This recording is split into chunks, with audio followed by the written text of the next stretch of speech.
अऊज़ु बिल्लाहि मिनश शैतानिर रजीम बिस्मिल्लाहिर रहमानिर रहीम। अजीज तलबा, हमारा आज का टॉपिक है मटेरियल डेरिवेटिव।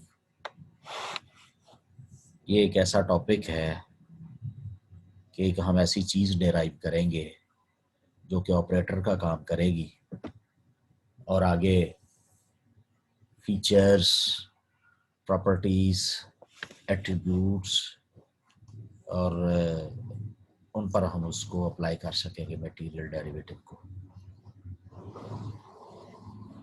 तो ये हमारा टॉपिक एक्चुअली यहाँ से स्टार्ट होगा। Suppose a particle of fluid moves from position P to P dash.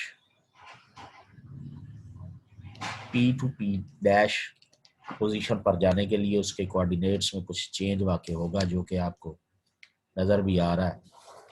Total rate of change of H is the property. ये कुछ भी हो सकती है, ये प्रेशर भी हो सकता है, ये डेंसिटी भी हो सकती है, ये वेलोसिटी भी हो सकती है, ये एक्सेलरेशन भी हो सकता है, लेकिन हमने जनरली एक एच नाम रख लिया। बाद में हम विद द पार्टिकुलर प्रॉपर्टी भी इस चीज़ को स्टडी करेंगे, लेकिन ये एक एट्रीब्यूट, फ्लूइड के एट्रीब्यूट को हमने जनरल एच कह दिया। तो total rate of change of H क्या होगा? D H over D T equal. अब ये इसमें देर आर 4 वेरिएबल्स, तो पार्शियल डेरिवेटिव होगा डेफिनेटली, क्योंकि मल्टी वेरिएबल हो गया। Partial H over partial t plus partial H over partial x, and x is again is a function of t, so dx over dt plus partial h over partial y, dy over dt plus partial over partial h over partial z, dz over dt। ठीक है जी, चूंकि हमारे पास x y z जो है वो again t के function है। Where v क्या है?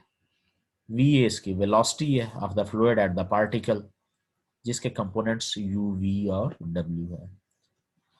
तो this is shown from the figure, fluid particle moves from p to p dash.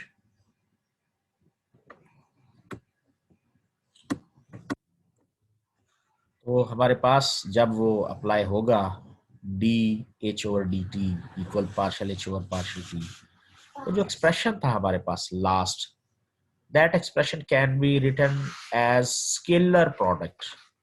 देखिए, अगर आपको दोबारा उसे दिखाया जा सके तो ये देखिएगा, ये हमारे पास partial H over partial X है, ये एज इट इज रहेगा, but D X over D T, this is the u component of velocity. dy over dt will become the v component of velocity. dz over dt, that would become the third यानी w component of the velocity। ठीक है जी। अब ये जो चीज है ये scalar product का रिजल्ट है। ये वेक्टर फॉर्म अभी बन जाएगी जब हम ये दो वेक्टर्स की डॉट प्रोडक्ट बन जाएगी। वो कैसे बनेगी वो आप जरा मुलाहजा करें। ये है जी U I plus V J plus W K, ये वेलोसिटी वेक्टर है, dot product with partial H over partial X I plus partial H over partial Y J plus partial H over partial Z K. तो ये vector लिख दिया गया v है, और ये कौन सा वेक्टर है? Del H. Del is the operator. ये ऑपरेटर किसके बराबर? ये वेक्टर ऑपरेटर है। व्हाट इज डेल अगर ये पूछ लिया जाए तो आपने डेफिनेटली मैकेनिक्स में ये पढ़ा होगा कि del is a vector operator. Del is a vector partial over partial X I plus partial over partial Y J plus partial over partial Z K. Del is a, screen पर आप देख रहे हैं वेक्टर ऑपरेटर, ये H पर apply हुआ है तो ये एक रिजल्ट बन गया। ठीक है जी, ये हमारे पास इक्वेशन है। इस इक्वेशन की ये जो लेफ्ट हैंड साइड है, this is called time rate of change of the H. What is this? Time rate of change of H. और हमारे पास it is also known as substantial derivative. यही एक्सप्रेशन अगर हम ऐसे कैपिटल डी एच और capital D की शक्ल में लिखें तो इसे हम स्टोक्स डेरिवेटिव भी कह सकते हैं। Derivative following the motion of the fluid and it is denoted by dH/dt। Paper में आपसे ये पूछा जा सकता है what is substantial derivative, what is Stokes derivative, what is derivative following the motion of the fluid, किसी भी तरह से। तो derivative following the motion of the fluid, इसके सिंबल dH/dt और वो किसके इक्वल है, ये है जी partial H over partial T plus V dot del H के बराबर है।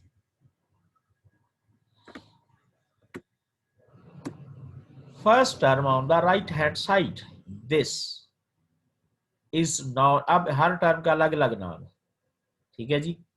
इस स्टोक्स डेरिवेटिव में सब्सटेंशियल डेरिवेटिव ये है, लेकिन उसकी ये जो फर्स्ट टर्म है उसके एक्सप्रेशन, इसे local rate of change of H कहते हैं। क्या कहते हैं जी, local rate of change of H, क्योंकि पोजीशन फिक्स होती है with respect to time change. Study जब किया जाता है तो ये local rate of change of H, जबकि v डॉट डेल एच इसे convective rate of change of H कहते हैं। क्या कहते हैं जी, कन्वेक्टिव रेट ऑफ चेंज, जिसमें किसी खास फिक्स टाइम में चेंज ऑफ पोजीशन को देखा जाता है। तो दो हमारे पास ये टर्म बनती हैं, एक स्टोक्स डेरिवेटिव की, एक। अब यहां पर हमने कहा था एच क्या है, ये कोई एट्रीब्यूट है, कोई फीचर है, कोई प्रॉपर्टी फ्लूइड है। चले लेट्स सपोज दैट कि हम एक प्रॉपर्टी यहां पर फिक्स कर देते हैं, that is that property is that density. फिर ये डेरिवेटिव क्या होगा, d rho over D T equal partial rho over partial t plus v dot del raw.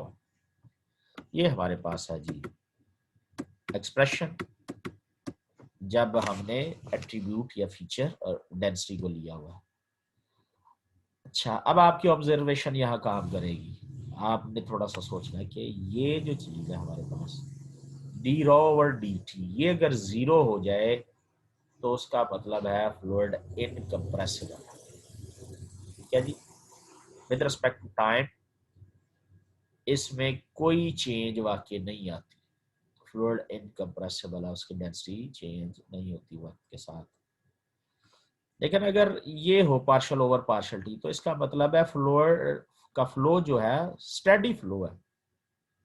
Density is far ever same at a particular in the, किसी एक point पर local rate of change है, ये किसी एक point पर हमेशा के लिए डेंसिटी सेम है, तो स्टेडी है ये।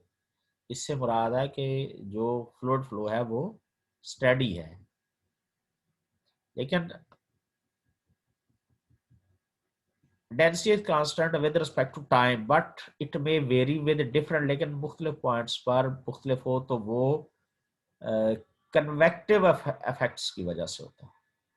किसी एक पॉइंट पर तो सेम रहती है टाइम के लिहाज से, थोड़ी देर बाद चेक करें, फिर चेक करें, फिर चेक करें एक ही जगह पर, लेकिन एक पोजीशन पर आओ और दूसरी पोजीशन पर आओ तो वो उसे कन्वेक्टिव इफेक्ट कहते हैं। इसे हम कहते हैं कन्वेक्टिव इफेक्ट। अब यहां ऑपरेटर जस्ट लिखा हुआ है material derivative operator. What is this what is this. हमने इस वक्त कोई एट्रीब्यूट नहीं लिखा, कोई फीचर नहीं लिखा हुआ, मटेरियल डेरिवेटिव ऑपरेटर है। इसकी कार्टेशियन फॉर्म ये है एक्स वाई जी के लिहाज से, वेक्टर फंक्शंस पोजीशन टाइम के लिहाज से ये एप्लीकेबल है, खा वो वेक्टर स्केलर पॉइंट फंक्शन हो या वेक्टर पॉइंट फंक्शन हो। अच्छा, ये हमने कार्टेशियन फॉर्म देखी। मटेरियल डेरिवेटिव की सिलेंड्रिकल फॉर्म, ये फॉर्म आपने खुद डेवलप करनी है। ये कार्टेशियन से स्टार्ट करता है, फिर ट्रांसफॉर्मेशन इक्वेशन लगाएगा। कार्टेशियन से कैसे जाते हैं,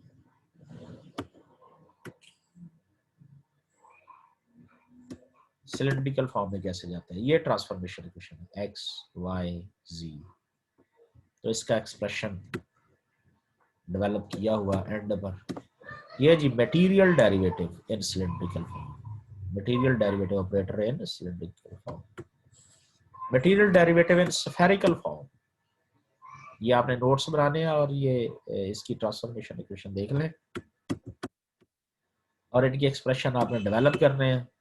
ये है जी हमारे पास material derivative in polar form. तो आपने अब जो कमेंट सेक्शन में आंसर्स देने हैं उसमें मटेरियल डेरिवेटिव की definition, local rate of change क्या होता है, सब्सटेंशियल डेरिवेटिव क्या होता है, कन्वेक्टिव रेट ऑफ चेंज क्या होता है। ठीक, तो कौन सी टर्म को जीरो किया जाए, मटेरियल डेरिवेटिव में कौन सी टर्म को जीरो किया जाए तो इनकम्प्रेसिबल फ्लूइड शो होता है, और कौन सी टर्म मटेरियल डेरिवेटिव में जीरो हो तो वो फिर स्टेडी फ्लो शो होगा। तो ये आपने इन चीज़ों का कमेंट सेक्शन में जाके आंसर देना। अभी मटेरियल डेरिवेटिव का डेराइव करना आ सकता है पेपर में, derive the expression for the material derivative. तो ये लॉन्ग क्वेश्चन भी बन सकता है 3-4 नंबर का। तो आपने इसको ज़रा अच्छी तरह से स्टडी करना है ताकि इंशाल्लाह फिर